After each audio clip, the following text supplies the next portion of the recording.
Once upon a time, in a small village where everything began, a rumble erupted from the ground. Out of it emerged a man, the king of a prosperous kingdom. He warned the villagers that a mad magician was plotting to take control of all the underground areas. He declared that whoever could defeat the magician would inherit his entire kingdom. With that, he vanished from sight. In the present time, a group of adventurers attempted to defeat a dragon deep inside a dungeon. However, they struggled in the fight due to exhaustion from lack of food. Leos, the leader of the adventurers and a skilled swordsman, pondered the situation deeply. Suddenly, his sister Phelan pushed him aside, risking her own safety to protect him from the dragon's attack. Phelan was captured by the dragon, but before her demise, she cast a spell, urging everyone to flee. In a blinding flash, Leos found himself outside the dungeon. Marcille, an elf magician, approached him and informed that they couldn't locate Phelan after escaping the dungeon. Leos realized that Phelan had likely been eaten by the dragon, and he expressed his desire to retrieve her from the creature's stomach. However, Marcille intervened, explaining that they were running low on supplies, including food. Just then, Chilchuk, a locksmith, arrived and revealed that 2 members of their party had left. Leos began pondering various ideas, including how they could generate income. Eventually, he turned to Chilchuk and inquired whether the man who had the ability to transform objects could also do the same with waste, specifically feces. Marcille disagreed with the idea of using feces for any purpose, and the group moved on. As they arrived in a nearby town, Marcille expressed her desire to grab something to eat. However, Leos insisted they first head to the dungeon. He suggested going alone due to their limited funds and time constraints in rescuing Phelan, but both Marcille and Chilchuk refused, expressing their determination to accompany him. Upon reaching the dungeon, Leos proposed the idea of gathering food from within its depths. Marcille reacted with disbelief and resistance, but Leos explained that they had no other choice. He further elaborated that the dungeon contained its own ecosystem, suggesting they could find nutritious food sources inside.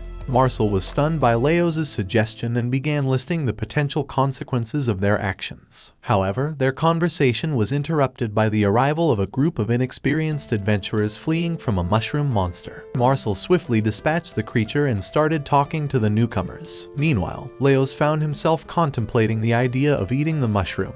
Leos made the decision to venture deeper into the dungeon in search of ingredients for cooking the mushrooms. Inside, they encountered numerous other individuals who had also come to hunt monsters and claim rewards. Leos began preparing to catch a crab for their meal, despite Marcille's repeated pleas for him to reconsider. However, the irony was that Leos had always been eager to eat monsters, and this opportunity seemed like a golden one for him. Afterward, they began preparing the food for cooking, with Marcille questioning the proper method of consumption. However, Leos didn't hear her and proceeded to cook the food directly. Upon eating, he immediately felt nauseous and as though he might vomit. Suddenly, a man arrived and began explaining the proper way to cut and cook the monsters. He proceeded to gather herbs and roots for seasoning, but Marcille objected. Without warning, a slime dropped onto her head from above, making it difficult for her to breathe.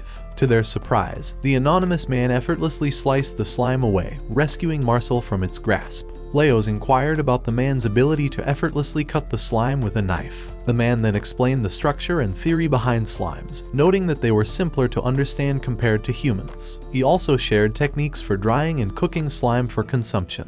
The man presented the previously cooked slime for their inspection before proceeding to cook the meal himself. They were all stunned by the appearance of the food, wondering about its flavor. Despite their initial reservations, Leos and Chilchuk found the dish to be incredibly delicious. Marcille, although hesitant at first, eventually gave in to her hunger and tried the food, only to be amazed by its flavors. After they finished eating, the anonymous man introduced himself as Senshi, the researcher. Leos then shared his problem with Senshi, who expressed his willingness to join them. Leos agreed, and Senshi revealed his dream of hunting and cooking the red dragon.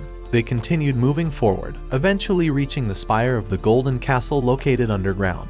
Exhausted from their journey, they decided to find a place to stay for the night. However, before resting, they needed to hunt for dinner. They discussed the various options available to them with the help of a book on foraging and hunting.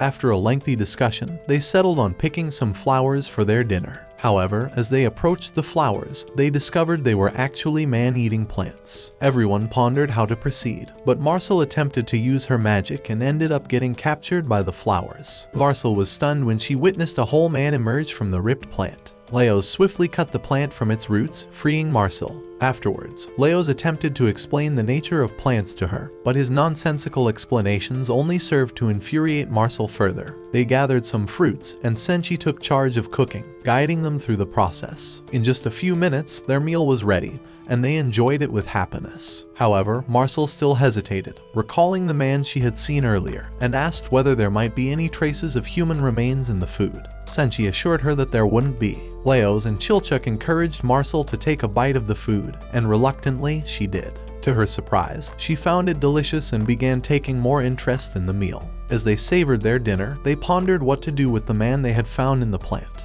Wanting to revive him but lacking the time, they decided to hang him on a nearby tree, hoping someone would come across him and help. Afterward, they settled down for the night, but Marcille had a nightmare in her dream, adding to the tension of their already eventful journey. In her dream, Marcille saw a flashback to her past, reliving the day of her birthday when her mom used to prepare her favorite foods. However, instead of those cherished memories, she witnessed a strange scene, a man munching on plants amidst the foliage. This bizarre sight jolted her awake. As she opened her eyes, the aroma of cooking food wafted through the air, prompting her to inquire about it. Chilchuk then pointed out that some adventurers were cooking food in the neighboring tree. Upon seeing them, jealousy welled up within her as she observed the adventurers enjoying a lavish meal.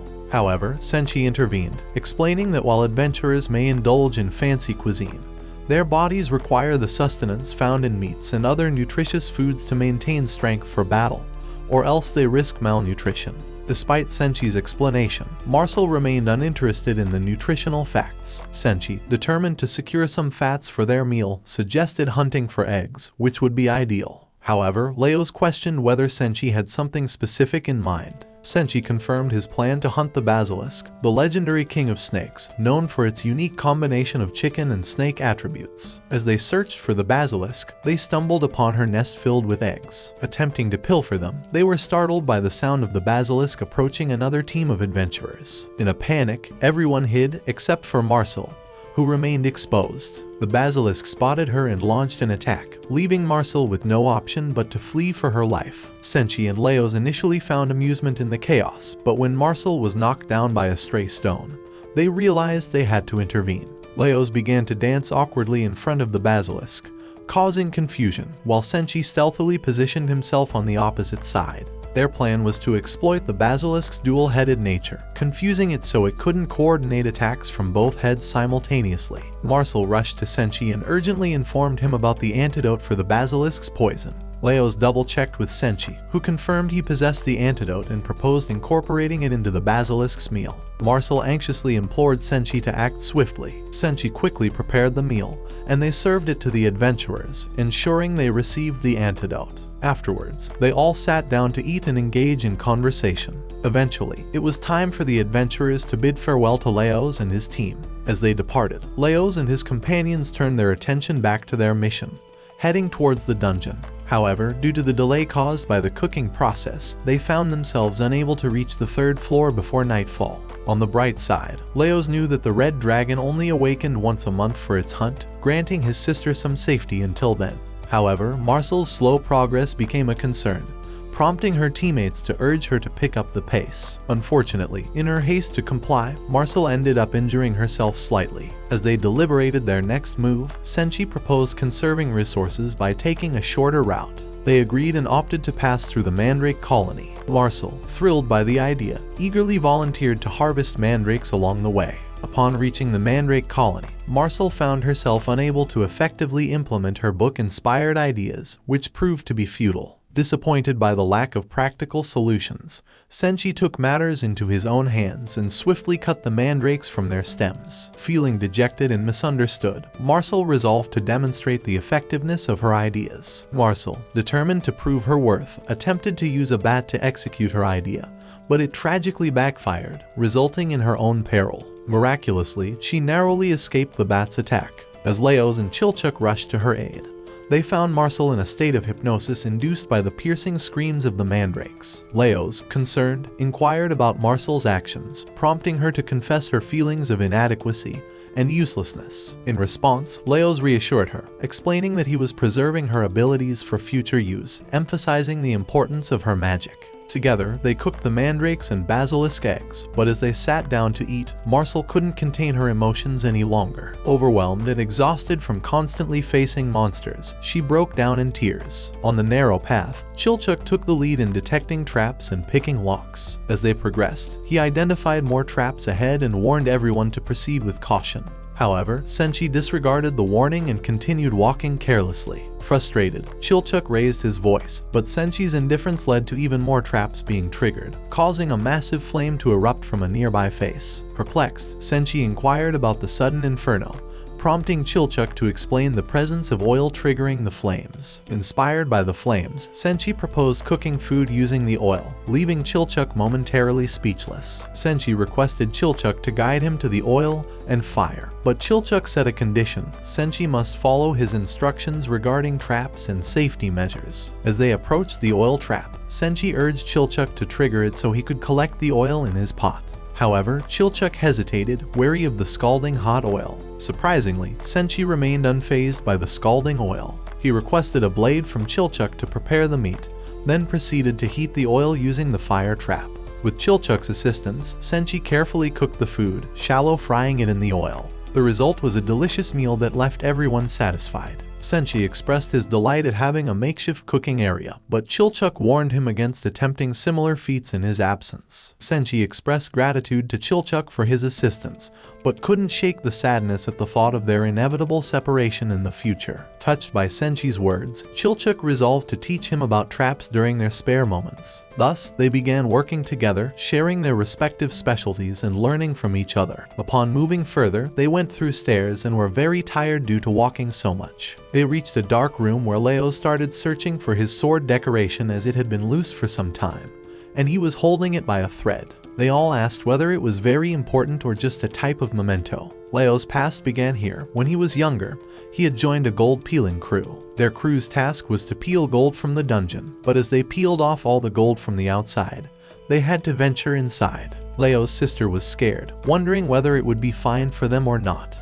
But in reality, they had no other choice. So when they reached inside, they found a rotten guard. As they went further, they saw many armors standing in front of them. Suddenly, they were all attacked by the armors, and their leader died instantly. One of the armors attacked Leo's, but somehow he managed to pull out a sword from one of the armors and defeat the others. However, he also got hurt in the process, and from that time onwards, he kept its sword. Returning to the present, Leo's was still puzzled about the taste of the armor, but Senshi dismissed it, saying he couldn't cook armor as it wasn't edible and was imbued with magic. Leo's felt a moment of sadness as no one shared his curiosity, but they had to move forward and face the armors once again. This time, they planned to run without provoking the armors, but to their surprise, the armors started attacking them. Senshi and Leo's tried to fight back, but to their astonishment, the armor healed itself on its own.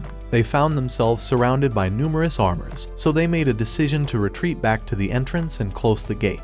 After coming out, Leo's was deep in thought about the unusual behavior of the armors. He interpreted that perhaps someone very close was controlling them, which was why they were all defending the entrance. So, they came up with a plan to distract the armors with the other 3 people so that one of them could go past through the gate, and Leo's was chosen for this task. Ironically, this time they were all able to fight the armors by challenging them, and Leo's was able to pass through the gate without any damage. But this time, Leo's received a double shock as there was another living armor in the next room, and it looked different from the others, very unique in physique and appearance. Leo's gathered his courage to find out about the controller, but he was attacked by the armor. A fight ensued between them, and during the struggle, Leo's sword got broken.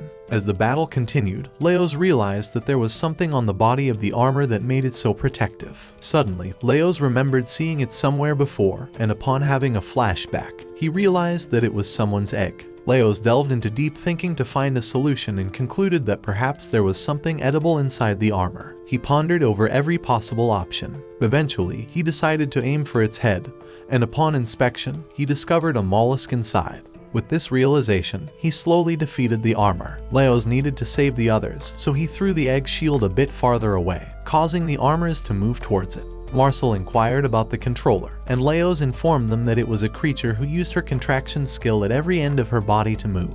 Everyone was stunned, but Leos, acting strangely, was oddly happy about the armors being revealed as edible to eat. Leos wanted Senshi to cook the armors, but Marcille was against it, fearing they might be poisonous. Nevertheless, Senshi and Leos began discussing different cooking methods. Eventually, they started peeling out the mollusk from inside the armor. Finally, Senshi somehow cooked a grilled living armor along with other dishes made from the mollusk. Due to the fear of it being poisonous, they first gave the food to Leos, knowing he was craving it so much that if he died, they would leave him there. However, when Leos took the first bite, he felt very good as it was delicious. Slowly, Senshi and Chilchuk also tasted the food and found it to be good. Now it was Marcille's turn to eat, and after tasting, she felt that the meat tasted like mushroom. However, the helmet dish wasn't good as it tasted like mold, likely due to the odor of the helmet. They all washed the dishes, and during that time, Leos summarized his thoughts. He realized that the armors he had seen holding hands weren't mocking them, they were actually mating. Now that Leo's old sword was broken, he decided to take the new sword. Marcille asked for the sword to check whether it was cursed or not, but Leos denied her request, as he was hiding the fact that there was a creature with eyes inside his sword. Their journey continued with a new companion, unbeknownst to the others. Moving forward, they all reached the third floor, known as the Golden Floor, which was now covered in mold and dust. On this floor, various types of footsteps could be heard approaching them. Some were from skeletons, some from humans, and some from ghouls. Seeing all of that, Marcille became scared. Here, they were introduced to a golem, and Senshi halted them to reveal his campsite, which he had previously used as his base. It was then revealed that Senshi actually lived mostly on the third floor and typically hunted on the second and fourth floors. However, for 1 month, he had gone out for shopping and had met Leos and the others on his way back. Senshi then distributed some equipment to the others for golem gardening, which angered Chilchuk and Marcille upon hearing. They couldn't understand how he could do that. Senshi then explained the benefits of using golems for gardening, highlighting the potential profit it could bring. So, they moved towards the golem, and to their surprise, Senshi defeated them very easily. Afterward, they were asked to pick out the vegetables from the golem. Senshi then used the weeds as fertilizers to put into the golem. Marcille then realized that Senshi was the one who had placed the core in the golem, which is why he had defeated them so easily. Senshi explained that it was simply a matter of using dirt and other resources for harvesting, and they proceeded to cultivate the ground once more. When Marcille left the area, Senshi inserted 3 different cores into the golems so that they could become active again. Witnessing Senshi's care and dedication, Leos was impressed by his hard work. Now, Senshi and everyone went to enjoy the meals they had picked out. Marcille tried to help Senshi in cooking with magic, but Senshi refused, explaining that relying on magic would make them lose their cooking skills. This time, Marcille was the first one to eat the food and was very happy to enjoy normal food after so many days. After eating, they all began to feel sleepy, but Senshi asked them to give him some time as he had some work to do. While Senshi went off to work, Marcille started talking about how clean the washrooms were in the dungeon, suggesting that there must be someone who cleaned them regularly. Suddenly, they realized that it was none other than Senshi who cleaned the washrooms. When they ran to ask him about it, Senshi shared that he used the waste as fertilizer. Leos then questioned Senshi about why he went to such lengths, as he could do all those tasks above ground as well. Senshi then made them realize that there was no one else in the dungeon to take care of these tasks. He explained that if they neglected their duties, the consequences could be dire. Once, there were 10 golems, but now there were only 3. Without them, the monsters from the ground level would gradually rise up, and eventually they could invade other areas. Therefore, they couldn't abandon the dungeon just for the rewards. Senshi then revealed his true happiness from living in the dungeon. Leos wondered about the situation if Senshi were to leave, but Senshi assured him that the golems would take care of everything in his absence. Later, they gathered all the vegetables, and Senshi told them that he used to sell those vegetables and keep the money in the treasure. However, it always got stolen, and the irony was that it was always taken by Marcille and Chilchuk without knowing the owner. But right now, they couldn't go to the lower level grounds for trading, so they decided to try trading with the merchants inside the dungeon. When they asked the owner inside, she declined, stating that they only traded in coins, nothing else, and asked them to leave. Despite her refusal, they attempted to trade. Suddenly, out of nowhere, some orcs appeared and began attacking those who were holding weapons. One by one, the orcs wiped out everyone, but when they approached Marcille, she became scared. To their surprise, however, the orcs didn't attack them. It was revealed that the orcs were actually customers of Senshi who traded food with him. The orcs shared that they had come to this level seeking refuge after being attacked by the red dragon. Leos asked the orcs about the whereabouts of the red dragon, but they denied knowing. Instead, the orcs requested to share the crops with them. Senshi inquired if it was about bartering, to which the orc leader replied that they couldn't afford it and ordered his orcs to snatch everything they had. Senshi somehow managed to strike a deal with the orcs, offering crops in exchange for allowing them to stay in their territory. While everyone thought Senshi had a plan to escape, he actually wanted to cook bread using the yeast and flour they had from the kitchen. Upon learning of Senshi's plan, everyone became flustered, wondering how he could do such a thing. As they continued on, they found a place to stay overnight, where Senshi began asking for the yeast and flour to make bread. The orcs became troubled by Senshi's continuous shouting and eventually gave him the ingredients. While they were preparing the bread, the child of the orc leader came to ask about the work they were doing. The orc leader intervened and began telling their story of once living on the surface. They had faced persecution and were gradually killed by elves and humans. As a result, they sought refuge underground to live in peace. Marcille, upon hearing the orc leader's story, couldn't stop herself and began arguing about the atrocities committed by orcs. This sparked a heated debate between them, and when Chilchuk tried to calm them down, they all shouted at him together. After a while, they both grew tired of debating who was right and wrong. The orcs then turned their attention to Leos and asked why he had been silent throughout the debate, and why he was heading to the surface. They inquired about his plans once he defeated the magician and won the castle. Leos admitted that he hadn't given much thought to what he would do after defeating the magician. Marcille chimed in, expressing her frustration over the orcs' violent tendencies and questioning why they didn't strive to build a kingdom rather than resorting to killing others. While the debate raged on, the bread finished cooking, but the orc refused to give it to them, claiming it was theirs. The son of the orc questioned this decision, but Marcille persuaded him, saying that the bread would taste even better when eaten with other foods, so it was worth waiting a bit longer. With Senshi's reminder of the promise, the leader orc had no choice but to agree. While they ate, Leos explained his quest to confront the red dragon and asked the orc leader to disclose its whereabouts. He assured them that he would not harm the orcs. Reluctantly, the orc leader revealed the location of the red dragon. After they finished their meal peacefully, they departed from the orc territory, ready to embark on their next adventure. Here, we encounter Kabru and his friends dining at a hotel before venturing into the dungeon. Kabru urged everyone to savor their meal fully, knowing they might not have such luxuries in the dungeon. As they dined, a passerby approached, teasing Kabru about his enthusiasm despite the absence of others and the lack of interest from higher parties. Mockingly, he suggested Kabru might end up being the sole challenger to the lunatic magician. Kabru brushed off the remark, stating he still had a long journey ahead of him. On their journey to the dungeon, Rin inquired why Kabru wasn't boasting about their ability to defeat the magician. Kabru smiled and replied that they would let their actions speak louder than words. As they prepared for their expedition, they gathered their equipment and packed a week's worth of food for the dungeon journey. When Mikbel struggled with the weight of the food for just a week, she lamented how anyone could carry a month's worth. Kabru, teasingly, joked that they ate other adventurers, but Rin reassured her that they could hunt monsters for sustenance instead. Inside the dungeon, they navigated through several levels with relative ease, yet Kabru reminded everyone to remain vigilant. Suddenly, Mikbel stumbled upon something intriguing. As they investigated further, they were stunned to find a cache of gems and money. Despite the allure of the treasure, Kabru remained cautious, sensing something amiss. Nevertheless, he couldn't hide his delight at the find and urged everyone to return to town, promising more adventures in the future. To their shock, when Leos and the others arrived at the spot, they discovered Kabru and his companions dead.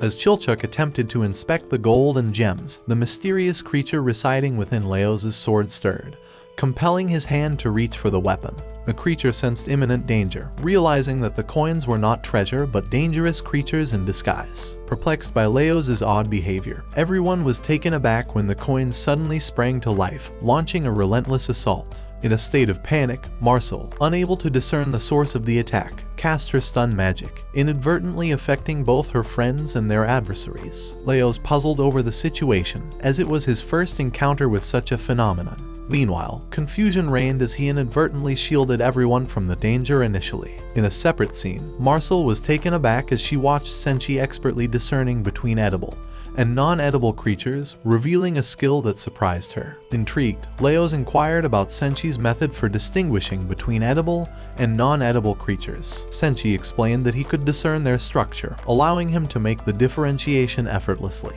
Understanding the urgency of the situation, Senshi swiftly began cooking the creatures before they regained consciousness, knowing they would panic once awakened. Through his culinary skills, Senshi transformed the creatures into various dishes, dubbing them bug snacks. As they sampled the bug snacks, they were all astonished by the exquisite flavors surpassing anything they had tasted before. Inspired, Leos considered offering the food to the mysterious creature within his sword, only to find it vehemently resisting. When Chilchuk suggested disposing of the inedible bugs, Senshi agreed. Marcille, puzzled, questioned what would happen if they had unknowingly consumed the inedible ones. Senshi's response, that they couldn't consume real gems, left Marcille and Chilchuk anxious, realizing they had discarded genuine gems up until that point. As they ventured deeper, a chill filled the air, hinting at the presence of ghosts nearby. Suddenly, Marcille spotted a ghost lurking behind them, urging everyone to flee. In the chaos, Leos' food spilled, and as he bent to retrieve it, a ghost lunged at him.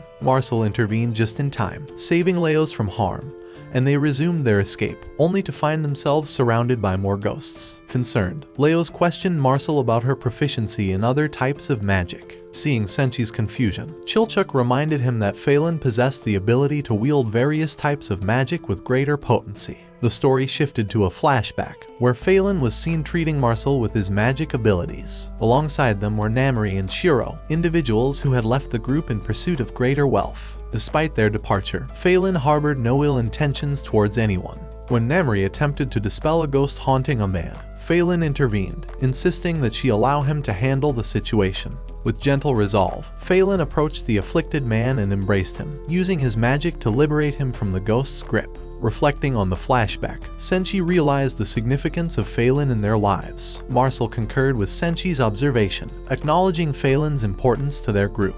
Now faced with the challenge of dealing with the ghosts, Marcille pondered her approach and ultimately decided to emulate Phelan's method of compassion and understanding in handling the spectral entities. Chilchuk voiced his opposition to Marcille's plan, sparking a debate among the group. However, Senshi intervened, reminding them that they couldn't simply run from death and must confront the challenge. Determined, Senshi began preparing a charm to ward off the ghosts, despite not being a priest. As he lit candles and performed other rituals involving fire, Senshi explained that the flames would repel the spirits. Though Leos remained skeptical, Senshi reassured him, drawing parallels to how small components could combine to create powerful tools. Utilizing a mixture of golden beetle, alcohol, salt, and internal monster organs, Senshi concocted a charm by cooking it over the candle's flames, transforming it into holy water. Despite their efforts, they found themselves surrounded by a horde of ghosts, and they succumbed to being ghosted by the spirits. In the midst of the haunting process, Leos reflected on his past mistakes, realizing that had he not acted recklessly, they might have avoided their current predicament. To everyone's surprise, Senshi began using the holy water jar as a weapon against the ghosts, causing them to flee upon contact with the blessed liquid. As the last of the spirits dissipated, they resolved not to rely on Phelan's return and instead focus on their own capabilities for survival. While driving away the remaining ghosts, they inadvertently created ice cream by mixing ingredients that froze due to the ghostly influence. Initially hesitant, they eventually tasted the ice cream and found delight in its flavor. Leos attempted to lighten the mood with humor, but Marcille and Chilchuk grew irritated, resenting any jests made at Phelan's expense. After some time, they moved farther ahead, but they couldn't find any exit door on that floor, so Chilchuk tried his best to open the last door. Meanwhile, Leos and Senshi discussed the food situation as they hadn't collected enough for themselves, so they couldn't rest. Until the door opened, revealing a dining hall, they remained unaware of the impending danger. A panting figure with moving eyes observed them. Leos caught sight of the painting just before it attacked him. Luckily, Marcille intervened with magic, saving him from harm. Leos shouted at her for intervening, explaining that he had intended to take the food from the painting.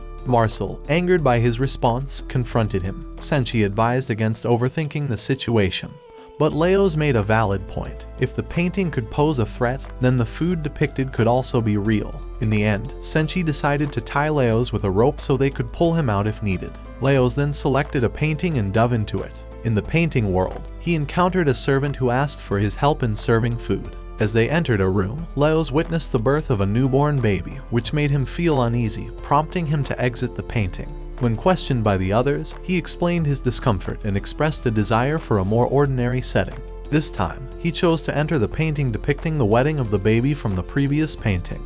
As Leos attempted to eat something, a strange incident occurred. The king's father passed away right in front of him. Determined to take some food, Leos noticed an elf lurking nearby. Before he could say anything to the elf, he was pulled out of the painting by the others. To Leos' surprise, the food he had collected didn't come out with him, leading him to realize that he needed to go back inside. So, he ventured into a new painting where the king was being crowned. This time, Leos finally managed to enjoy a meal without any unexpected interruptions. A new problem arose when the elf recognized Leos and captured him, demanding to know his whereabouts. Before the elf could harm him, Leos was pulled out of the painting. Back in the real world, Leos was filled with deep fear, haunted by the memory of the elf's face. However, the irony struck him again when he realized that the food he had eaten inside the painting didn't come out with him, leaving him hungry once more as time passed. As they continued their search, Senshi grew frustrated, believing they could have reached the 4th floor sooner if Leos hadn't wasted time exploring the paintings. Meanwhile, Chilchuk discovered a strange mimic lock and was about to investigate it when Leos interrupted, inquiring about their sleeping arrangements. Chilchuk hesitated to share his discovery with the others, fearing they would ask him to open the mimic lock.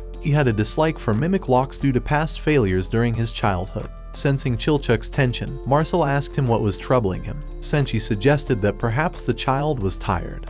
But Chilchuk became furious, insisting that he wasn't a child. When they asked about his real age, he refused to tell them. Later that night, Chilchuk felt thirsty, but there was no water available. While searching for water, he spotted an insect-shaped gold coin. Tempted to catch it, he found himself trapped inside the mimic room.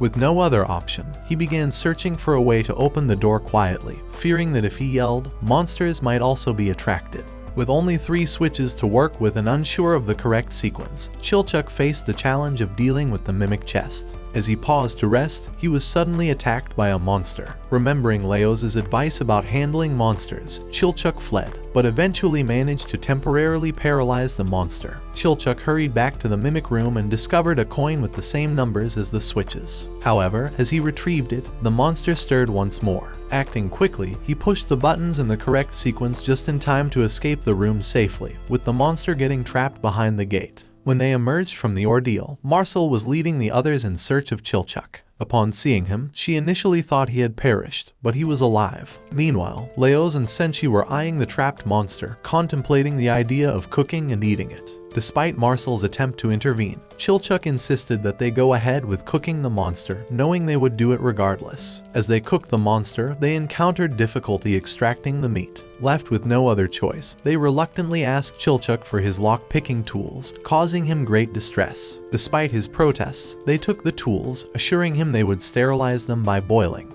They then proceeded to eat the mimic, discussing its taste and texture. Marcille questioned why Chilchuk hadn't warned them about mimics he knew of, prompting him to share his past experiences and the reasons for his reluctance. Upon hearing Leos explain the mimic theory, Marcille began teasing Chilchuk for always getting into trouble due to his secrecy, prompting her to ask his age. This time, Chilchuk revealed that he was 29 years old, which made Marcille burst into laughter. Initially furious, Chilchuk eventually joined in the laughter, and they all shared a moment of joy, bringing a happy ending to their eventful day. The next morning, they took a bath and completed all their necessary tasks since they had enough water. Marcille was washing her hair, feeling very peaceful. Suddenly, she noticed Senshi's beard and began asking him to wash it because she felt disgusted that he hadn't washed it for so long. Marcille also offered Senshi options to braid his hair. Chilchuk and Leos felt weird thinking about Senshi's hair after that. Suddenly, Marcille noticed that she had lost her expensive item along the way. Upon reaching the 4th floor, they had to cross a river. Marcille used her magic to help them, but Senshi didn't like it and opposed the idea. Leos didn't have any choice, so he carried Senshi in his hands to cross the river. However, Senshi still refused, expressing his discomfort with their careless use of magic. Marcille was confused, wondering what was wrong with magic. Suddenly, Leos interrupted and threw Senshi into the water. To everyone's surprise, Marcille's magic didn't work on Senshi, and he ended up in the water. Now, Senshi asked them to let him show them how he crosses the river. Marcille and Chilchuk were confused about how Senshi would cross, but Leos had faith that Senshi would somehow use monsters to do it. And indeed, to their amazement, Senshi called out a kelpie named Annie from inside the water. Seeing this, Leos asked everyone to be cautious. However, Senshi assured them that Annie wouldn't harm them. She always came to watch him when he went fishing and then ate the leftover fish guts and bones. Senshi also expressed his desire to cross the river on Annie's back to take advantage of her mimic abilities. Everyone showed keen interest in the idea, but Leos was against it, fearing that Annie might take him into the water and start eating him. No one took Leos' words seriously, believing that the kelpie was a gentle monster. However, to everyone's shock, Leos' words proved true. When Senshi ordered Annie to ride over the lake, she started running but suddenly went down into the water and began attacking Senshi. Without wasting any time, Leos took out a rope, tied himself to it, and jumped into the water to save Senshi. Inside the water, Senshi was still trying to take control over Annie, but she wasn't cooperating.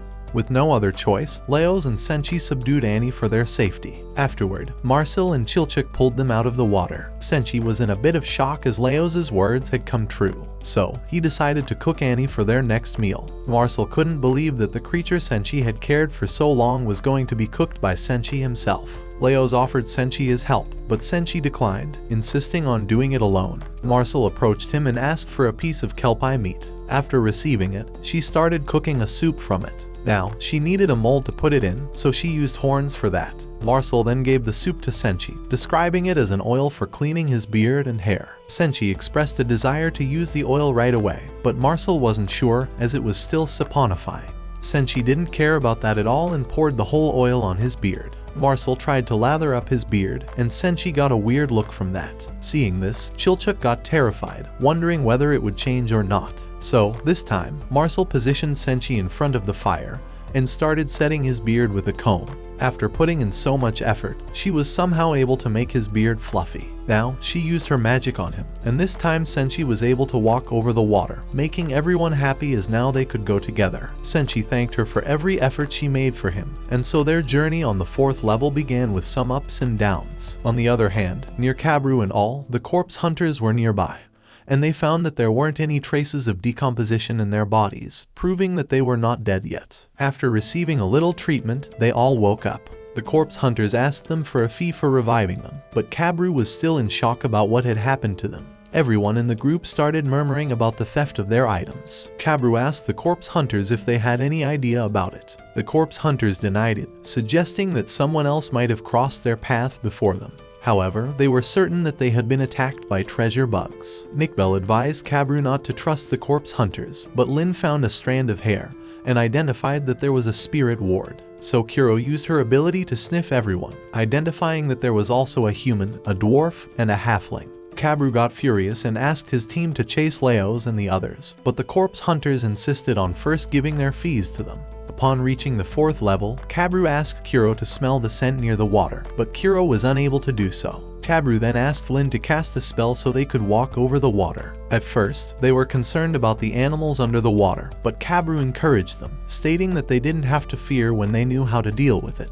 After dealing with the water monsters, they somehow crossed it, but the moment they moved forward, Kuro started acting differently. Kabru knew that it must be a mermaid, so he asked everyone to plug their ears. Lin got angry with Kabru because of his flirting nature towards the mermaid. Slowly, they all passed away by joking around and laughing together. As they got further, Kuro suddenly got pulled by something in the water. Mikbel tried to warn them, but it was too late as they were attacked by something mysterious. The scene then shifts to Leos and his team, where they were making preparations with the kelpie meat. However, Chilchuk got bored of it and asked everyone to walk further. Senshi denied the request, stating that they couldn't carry kelpie on their backs. So Leos decided to walk a bit further for freshness, and upon reaching the riverside, they noticed someone floating in the water. They decided to rescue them. While rescuing, they found that it was the same party they had seen at level 3, who had been attacked by the treasure bugs. Chilchuk was surprised at how Kabru and his party got ahead of them. While rescuing, they found a merflock in the water, but suddenly, Chilchuk got hypnotized by the mermaid's song. Leos started singing along to make the mermaid quiet, albeit with his sudden, off-key singing. Leos and Chilchuk then took everyone to the ground, and Leos decided to pick up the grains flowing in the water to prevent them from going to waste. While collecting grains, Leos started looking at the merflock, but Chilchuk hit him, reminding him that they had decided not to eat demi-humans. Leos began debating about the nature of merfolk not being demi-humans, but still, Chilchuk felt terrified at the thought of eating it, so he didn't let Leos take the merfolk with them. When they reached back to Marcille and Senshi, they were still cutting kelpie, so Leos decided to cook something himself for them. He used the grains he collected and some plants, but Chilchuk opposed it, pointing out that the plants were from the grown plants on the head of the merfolk. Leos marked it as a regular plant and proceeded to cook the whole meal. He then took the food to everyone to eat, making Marcille and Senshi realize that it was already lunchtime. They questioned the origin of the grains, so Leos told them that he took them from some dead adventurers. Here, Chilchuk was still convinced that they had overlooked something significant. But for the time being, they all started eating the food. When Marcille ate the food, she felt something crunchy in it, and Senshi suggested that it must be the fish eggs. Suddenly, Chilchuk became terrified and took Leos along with him to talk about the merfolk, as he was certain that the crunchy bits were the eggs attached to the head of the merfolk plant. Marcille came over to ask about the problem, but Chilchuk didn't tell her and instead asked about the taste of the food. Marcille shared that it was delicious, and they all started eating happily. However, Chilchuk still felt that something was wrong, which bothered him a lot. As they ventured further, they were suddenly attacked by fishes. Marcille used her magic to explode the bladefish, while the Senshi shouted at them for not utilizing magic or performing a water explosion, which could have eradicated many bladefish at once. The Senshi explained to them the consequences of wiping out too many fishes, emphasizing the disruption it would cause in the ecosystem and the impact on their own food supply. Despite this, Senshi urged Marcille to hold back, but she was tense, realizing they couldn't afford to hold back, especially with the unusually high number of fishes present. Suddenly, a multitude of merfolks emerged from the water, crossing near the Senshi, who became flustered by the unexpected movement in the water. Leos, confused by how the merfolks could pass by them without any interaction, questioned the situation. The Senshi alerted them that there must be something larger approaching from behind them. As the Senshi attempted to gauge the water level, he was once again thrown away, this time by the emergence of a colossal monster fish from the depths. Terrified, they beheld the sight of a Kraken, larger than any they had encountered before. Leos quickly devised a plan. They would distract the Kraken while Marcille launched a direct magical attack. The plan succeeded, and Marcille landed a precise blow. However, to their astonishment, the Kraken remained unaffected. As they continued to battle the Kraken, the Senshi realized their efforts were futile. Marcille frantically searched through her book for a solution, but to no avail. At the Senshi's urging, she reluctantly prepared to use magic once more, and they charged towards the Kraken. Marcille felt apprehensive, knowing the Senshi lacked direct experience with Krakens. However, drawing on his knowledge of octopuses and squids, the Senshi swiftly identified the creature's weak point. He instructed Marcille to use the water walk magic, relying on their combined expertise to confront the Kraken. Without hesitation, the Senshi aimed a precise blow between the eyes of the Kraken, and to their relief, it proved effective. The colossal Kraken was defeated. Senshi then beckoned Marcille and Leos to join him above the Kraken, where he pointed out the creature's unique anatomy, highlighting a particular cartilage that served as its vulnerable spot for defeat. Leos, curious about the taste of octopus and squid, asked Marcille to describe it.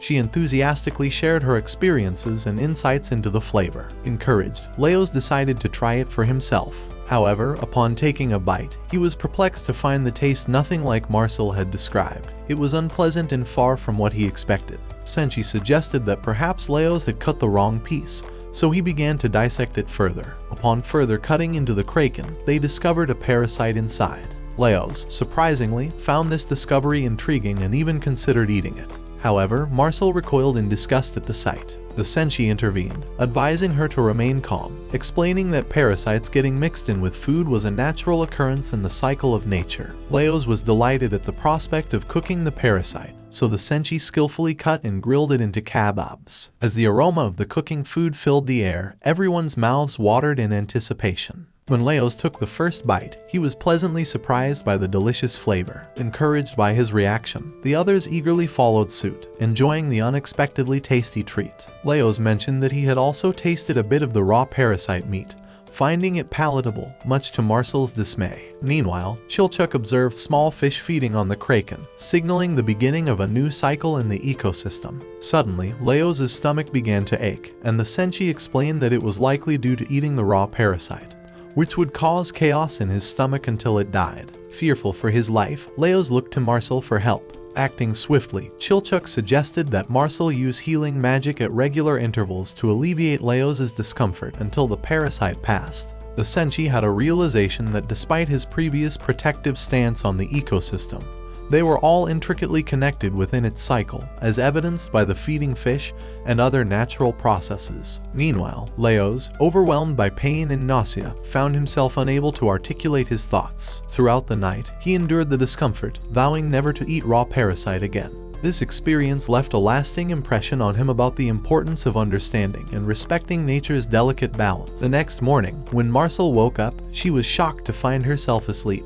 As she checked her heartbeat, she thought that Leos had died. However, in reality, she was simply sleeping, and she couldn't hear the heartbeat because she was listening from above the armor. Marcille then began discussing the dungeon ecosystem, explaining that if adventurers didn't kill monsters, it would disrupt the balance, allowing monsters to surface and attack humans. She revealed that this was a subject she had extensively studied in school, and thus began the story of her academic journey. In school, everyone around Marcille was talking about her greatness. She began working as a teacher's assistant from the very first day, and she was on track to become a guaranteed court wizard. However, Marcille declined the offer as she had no desire to become a court wizard, and instead, she started working from the 5th day onwards. Then their class lesson on breeding spirits began. They were instructed to take a container and place a wooden disc with a hole in it, resembling a sandwich. Next, they had to extract the spirit from within the container and create a barrier. After the lesson, they were instructed to place the container in a dark room for the results. Everyone was amazed by Marcille's barrier. Curious about her dedication to magic, they asked her the reason behind it. Marcille shared her vision of creating a dungeon filled with magical creatures that could assist people. Suddenly, Phelan appeared, but at that time, everyone perceived her as a useless and weak student. She seemed on the verge of falling, but Marcille rushed to save her. Marcille noticed that Phelan's container was loose and might weaken, while another student commented on Phelan's weakness and irregular attendance in classes. On the day when everyone had to retrieve their containers, everyone's spirit seemed to have died or weakened significantly. However, Marcille's container still had a little fire burning inside. The intensity of the fire indicated the number of spirits within it. To everyone's surprise, there was a massive fire in Phelan's container, astonishing both her classmates and the teacher. Despite the initial shock, the teacher was impressed by Phelan's unexpected display of power. However, seeing Phelan's distress, the teacher reassured her and offered to take care of the situation. Marcille, curious to know the reason behind Phelan's remarkable display, approached her and inquired. To Marcille's surprise, Phelan revealed that she possessed knowledge of a dungeon filled with spirits. Together, they decided to explore this mysterious dungeon. With excitement brewing, Marcille and Phelan embarked on their journey into the depths of the dungeon. Inside the dungeon, Marcille felt a sense of fear creeping over her, but Phelan seemed unfazed, joyfully exploring her surroundings. Phelan amused herself by playing with grasshoppers, while also indulging in raspberries found within the dungeon. Concerned for Phelan's safety, Marcille warned her about the possibility of the berries being poisonous. However, Phelan reassured Marcille that the berries were safe to eat, dismissing any worries about potential harm. As they ventured deeper into the dungeon, Marcille remained cautious, feeling uneasy in what seemed like a cave to her. Phelan, on the other hand, urged her not to worry and advised her to only step on dry ground. As they continued their exploration, Marcille's apprehension gradually subsided, replaced by amazement as they encountered numerous spirits within the dungeon. Intrigued by Phelan's activities in the dungeon, Marcille inquired about her tasks. Phelan explained that she took care of various daily chores and responsibilities within the dungeon to the best of her ability. Marcille suddenly had an idea to transform the dungeon into a garden for growing mandrakes, believing it would enhance the dungeon's magical energy. However, her thoughts were interrupted by a sudden shout of fear. Startled, she realized it was a slime lurking nearby. Urging Phelan to keep her distance, Marcille prepared to eliminate the slime. Phelan quickly intervened, explaining that the slime played a crucial role in the dungeon ecosystem by consuming bats and releasing spirits. Destroying it would disrupt the delicate balance, potentially leading to the demise of the dungeon. Marcille glanced up at the bats above, pondering the implications of Phelan's words. As they sat together, enjoying raspberries, Marcille found herself filled with curiosity about the possibilities within the dungeon. Realizing how much she had yet to learn, Marcille expressed her gratitude to Phelan for enlightening her about the intricacies of the dungeon. This marked the beginning of a deep and enduring friendship between Phelan and Marcille. Back in the present, Chilchuk remained skeptical about Marcille being the top student of the school. Marcille, eager to convey her point, explained that the dungeon was constructed using magic and urged Senshi to abandon the idea of living within it. However, Senshi brushed aside Marcille's suggestion. Suddenly, to everyone's surprise, Leos spoke up from behind, acknowledging that Marcille was indeed the remarkable individual Phelan had always spoken highly of. This revelation left everyone astonished by Marcille's true capabilities. Hearing Leos' unexpected acknowledgement, Marcille felt a surge of happiness. She mentioned that Phelan often spoke about Leos as well. However, without dwelling on the topic further, she redirected everyone's attention to the mission at hand, saving Phelan. Turning to Leos, Marcille inquired if he was awake and ready to proceed. Moving a bit further, Leos took another rest, and there, Chilchuk opened up the map to check their location and the remaining distance they had to cover. Upon checking, they discovered that they had to travel 2 more days. They decided to camp only twice along the way and agreed to resume walking once Leos woke up. Marcille then mentioned that she wanted to wash up, so both Senshi and Chilchuk headed outside. However, Marcille stopped them, stating that she could wash with her clothes on. While washing, Marcille thought about the other 2 members of their team who had left the party, claiming they needed to live their own lives. She felt very angry towards them. As soon as the candle burned down, they woke up Leos to continue their journey. However, Marcille noticed that she had boiled her water for too long, so she picked it up to throw it into the river. But unbelievably, as soon as she threw the water into the river, a bubble of water emerged. Before she could comprehend it, she was attacked by the bubble. Somehow, she managed to save herself from the attack, but the bubble continued to pursue her relentlessly. She ran towards the water, hoping to find safety, but things didn't go as planned.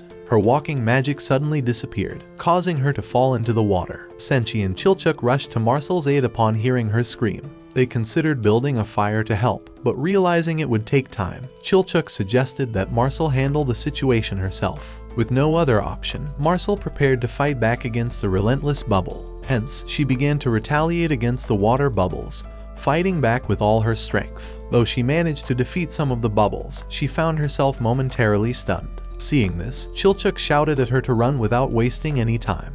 As she started running to find a hiding spot, she stumbled and fell by mistake, but in doing so, she accidentally destroyed the bubble chasing her. Leos shouted again for Marcille to run towards them, but she refused, citing her inability to run due to her injury. Despite her injury, she continued to fend off multiple attacks from within the water, dodging them with every ounce of strength she had and retaliating with her own attacks. As Marcille grew tired and felt her energy waning, Senshi quickly began to build a fire as fast as he could.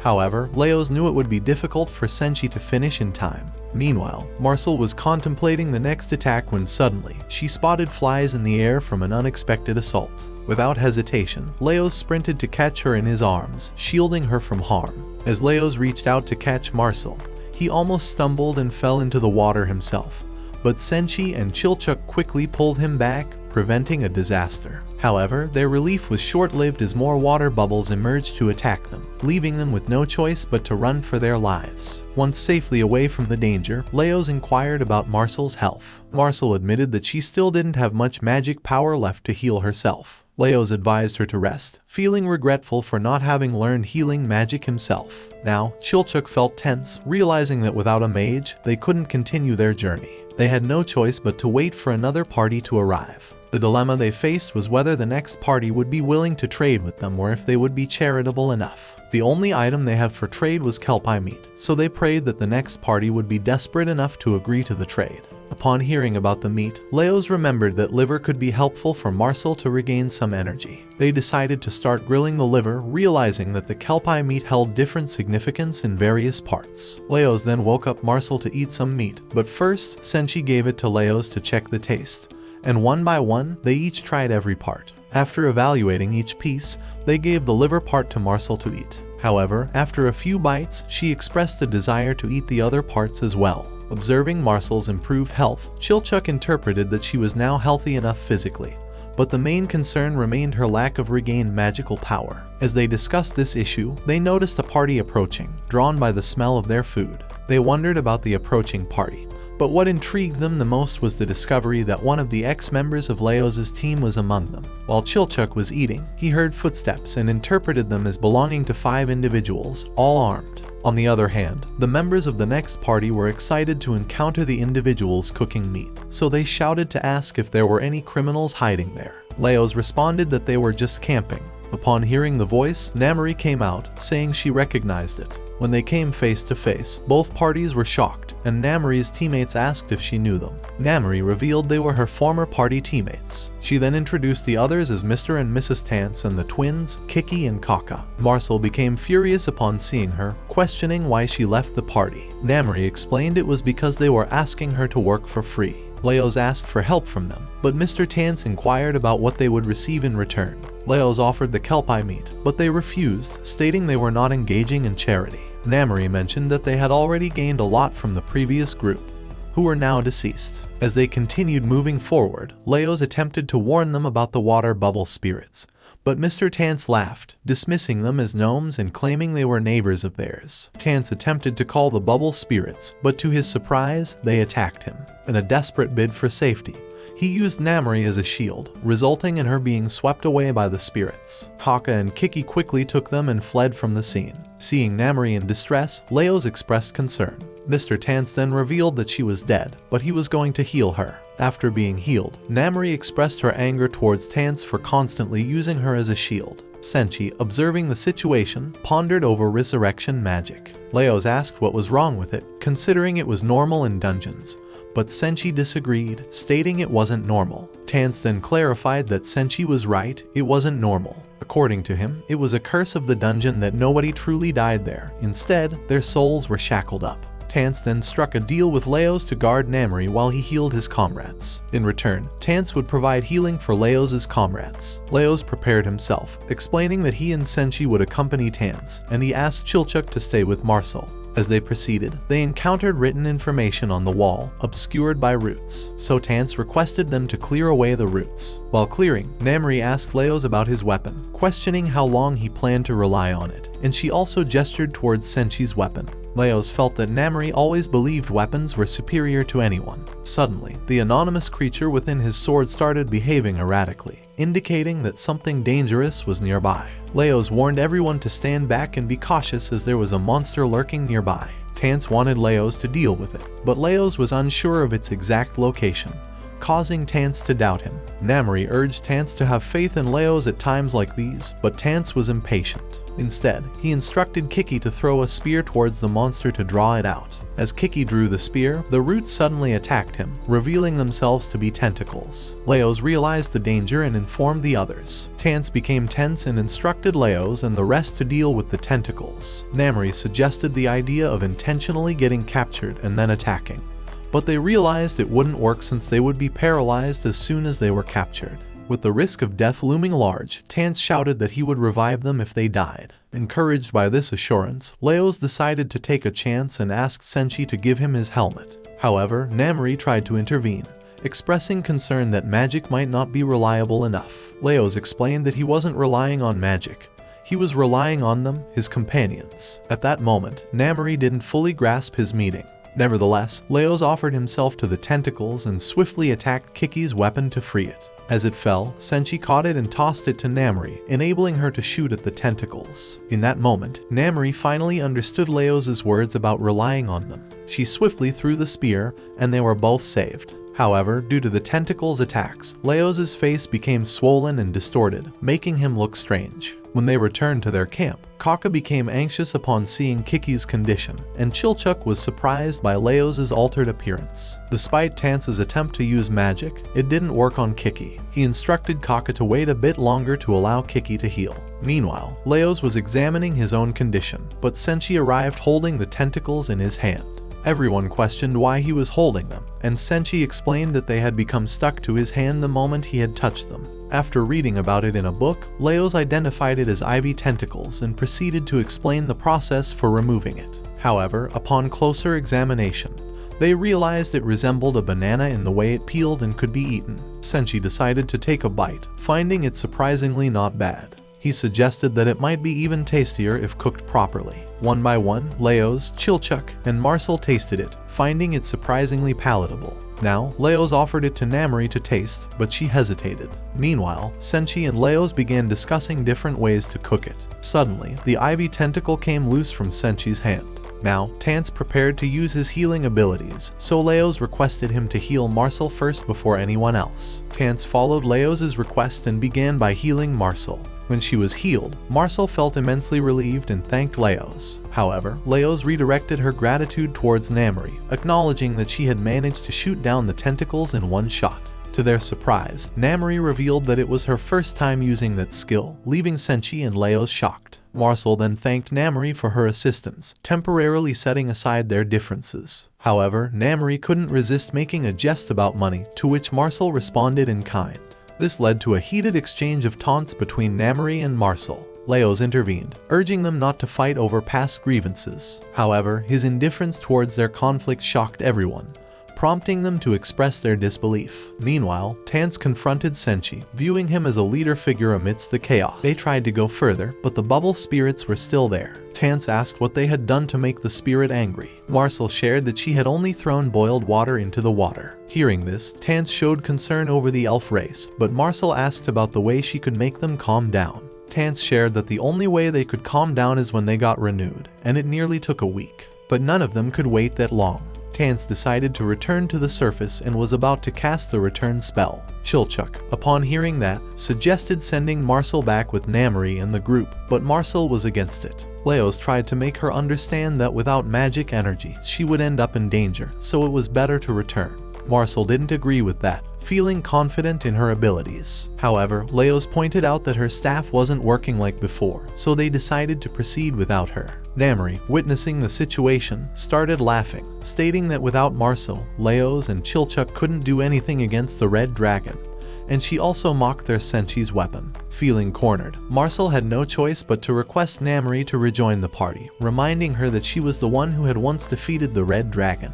Namari hesitated, but Chilchuk interjected, advising Marcille not to plead with Namari, citing rumors that Namari would do anything for money and often fought with her clients over payment. Therefore, even if she joined, nobody would believe the real reason. Namari also agreed with Chilchuk. Now, Marcille had no option left, so she gave the last idea of drinking the Undyne to recover her magic power. Leos showed no reaction to that, which made Marcille angry. In truth, Leos had no interest in nature spirits at all. Tance wanted to share something that could make it possible, but there was a problem. Before Tance could share the problem, Marcille interrupted, declaring that she would take the chance and asked someone to heat up a weapon to attack it. However, she also thought about the potential reaction she could have, as she might end up with holes throughout her body. Finally, she looked at the pot and considered using it as both a defensive and offensive weapon. Chilchuk thought it was a waste of time to rely on an old pot, but Senshi interrupted, stating that the pot was perfectly fine and not like an old, grumpy pot. Suddenly, Namari took the pot with a surprised look, realizing that it was made of adamantine.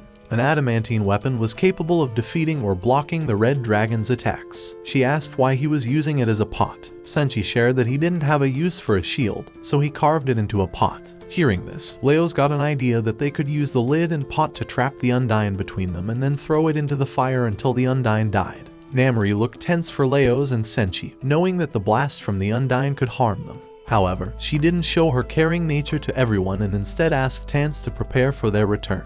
Now, Leos and Senshi had taken their positions to catch the Undyne. The Undyne came and attacked the pot so hard, which made Marcille shout in tension. On the other hand, hearing the shouts and commotion, Namari became tense and started acting strangely. Seeing this, Tance shared that it would take time to cast the return spell, so they could take a walk. Hearing this, Namari became happy and shared that she would be back in time. She then ran towards Leos and the others. So, Tance informed everyone that they would need to look for a new warrior now. Here, Leos gets thrown to the ground due to the Undyne's attack. Namari comes running and saves Leos from an upcoming attack of the Undyne. She asks Leos to step aside and then takes the pot. With the help of Senshi, they both manage to catch the Undyne, and now they have to hold onto it until they reach the fire. Somehow, they accomplish that and reach the fire. Seeing this, Marcille becomes very happy and hugs Namari for her help. Namari shares that besides height, humans were total weaklings. Suddenly, Marcille starts drinking the Undyne continuously, thinking that it's hard to absorb. However, Senshi asks her to wait and drink it with something edible. So they start making food, and they make a dish with meat and potatoes to eat. In the meantime, the others had gone to take measurements from the other towers, and when they came back, they were all a little injured. Marcille offers everyone the food they have made and starts serving, but Chilchuk asks her to first eat and drink the Undyne. As she drinks and eats together, her abilities come back. Namari hesitates to eat, so she asks if they eat like this throughout the whole journey. Leos responds with a yes, and from then on, Namari thinks about their reunion as it was way different than she had imagined. When Namari takes the first bite, she can't believe how good it tastes. She praises Senshi and thinks that Senshi's pot was the reason behind it. She also apologizes to Senshi for joking about his weapon. There, Tance came to say goodbye to them and offered Namari the chance to stay with them if she wanted. Namari shared with Tance that she wasn't here for money, rather, she really wanted to stay with them. They all then started eating together. Namari shared her thoughts that she believed Chilchuk would be the first to leave the group, as he only worked for money. Chilchuk agreed with her, surprising Marcille, who thought they were comrades. Chilchuk advised them to believe least in those who claimed to be doing everything out of help and not for money. Leos then asked Namari about Shurao. Namari shares that Shurao was in a different group, and she also mentions that Shurao was deeply in love with Phelan, so he was definitely searching for her as well. Leos gives a reactionless reaction, leaving everyone feeling tense. Namari then asks for everyone's safety and expresses her belief that they will all come back safely. Finally, they all say goodbye to each other, and Leos and the party move further for their upcoming adventure and dangers.